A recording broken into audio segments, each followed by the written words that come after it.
отбасымды қорғау үшін бәрін жасадым.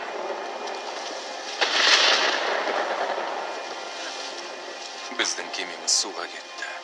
Содан бері қалың жыртқыштың ортасында қалдық. Джунгли бәрін асап жатыр. Олар кәрі, ауру, әлсіздердің бәрін әкетіп болды. Тек мықтылар тірі қалады. Бүгін мен Элисті жерлеп келдім. Менің сүйікті Элисімді. Тек ұлым үшін қорқам. О жаратқан, құтқаршы бізді. О жаратқан, ұлымды құтқар.